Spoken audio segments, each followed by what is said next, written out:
क्या कभी सोचा है कि कुछ लाइनें, बस कुछ लाइनें एक पूरी जिंदगी की कहानी सुना सकती हैं? आज हम एक ऐसी ही कविता देखने वाले हैं जो हमें सिखाएगी कि प्रकृति को कुछ बनाने में सदियां लग जाती हैं और उसे मिटाने में बस कुछ ही पल।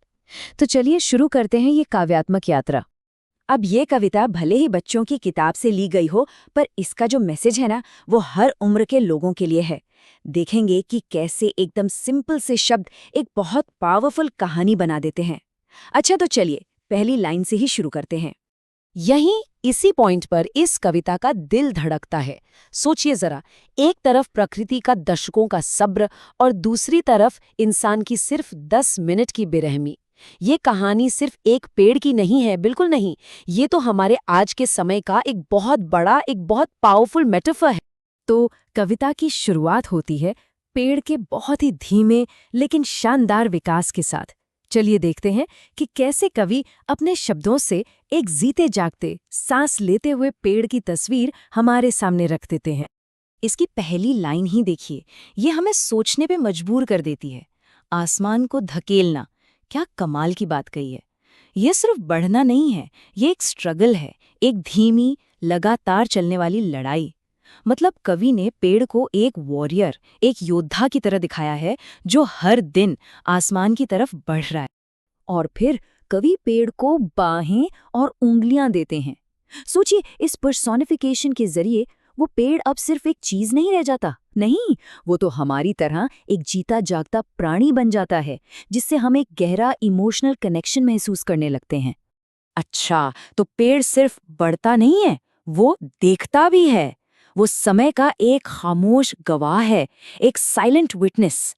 चलिए अब उसके इस रोल को समझते हैं, जहां वो पीढ़ियों को, जेनरेशंस को अपनी आंखों के सामने बदलते हुए देखता है। ये पेड़ सिर्फ लकड़ी और पत्तों का ढेर नहीं है, नहीं, ये तो एक जीता जागता इतिहास है। सोचिए, इसने दादाजी को एक बच्चे की तरह खेलते हुए देखा और फिर उन्हीं बच्चों को दादा बनते हुए भी देखा। ये तो एक पूरी कम्युनिटी की यादों का रखवाला है। स्कूल का आंगन, इससे ज्यादा अपनी सी लगने वाली जगह और क्या हो सकती है ना? बस इस एक डिटेल से वो पेड़ अब कोई आम पेड़ नहीं रहता, वो हमारा पेड़ बन जाता है। हमारे बचपन का, हमारी हंसी मजाक का, हमारे खेलों का, सबका हिस्सा बन जाता है। और फिर सब कुछ बदल जाता है। कविता का जो शांत, धीमा फ्लो था ना, वो अचानक से टूट जाता है। दशकों की जो शांति थी, वो बस एक झटके में खत्म। 10 मिनट, बस सिर्फ 10 मिनट लगे। सोचिए, पीढ़ियों की विरासत, समय का वो सब्र, प्रकृति का वो चमत्कार, सब कुछ 10 मिनट में धूल में मिल गया। ये नंबर हमें सोचने पर मजबूर करता है ना, कि हम कितनी आसानी से वो सब कुछ खत्म कर देते हैं जिसे बनाने में इतना ज्यादा वक्त लगता है। जरा शब्दों पर ध्यान दीजिए। उखाड़ फेंका, टुकड़े टुकड़े कर दिए। इन शब्दों में कोई इमोशन नहीं है, कोई पछतावा नहीं है। ये लैंग्वेज उतनी ही ठंडी और क्रूर है जितना कि वो काम खुद। ये हमें उस तबाही की मैकेनिकल बेरहम सच्चाई का एहसास कराती है। तो सवाल ये है कि ये कविता हमें इतना डीपली फील क्यों कराती है? इसका जवाब छिपा है कवि के शब्दों के चुनाव में, उनकी चॉइस ऑफ वर्ड्स में। चलिए देखते हैं कि कैसे कुछ सिंपल से लिटरेरी डिवाइसेस इस कविता को इतना यादगार, इतना मेमोरेबल बना देते हैं। तो पहला डिवाइस है मेटाफोर, यानी रूपक। ये तब होता है जब कवि कहते हैं कि एक चीज दूसरी चीज है। याद है जब कवि ने कहा था कि पेड़ की बाहें और उंगलियां हैं? वो एक बहुत ही पावरफुल मेटाफोर है जो उस पेड़ में जान डाल देता है। फिर आता है सिमिली, यानी उपमा।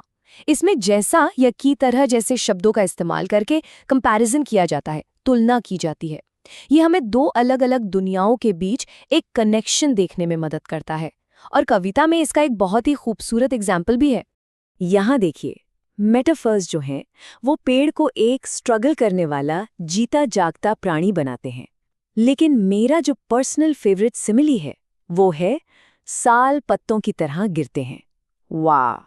मतलब ये एक लाइन समय के गुजरने की खूबसूरती और उसकी उदासी दोनों को एक साथ पकड़ लेती है।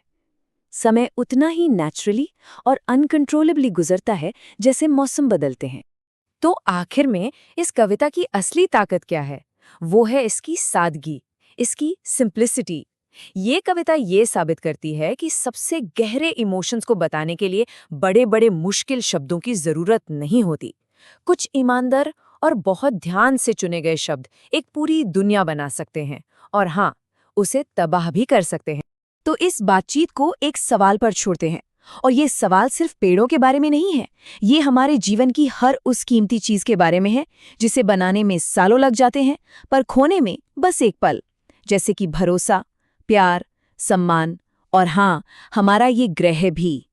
सोचने वाली बात है कि हम अपने जीवन में ऐसी किन चीजों को बचाने के लिए लड़ रहे हैं।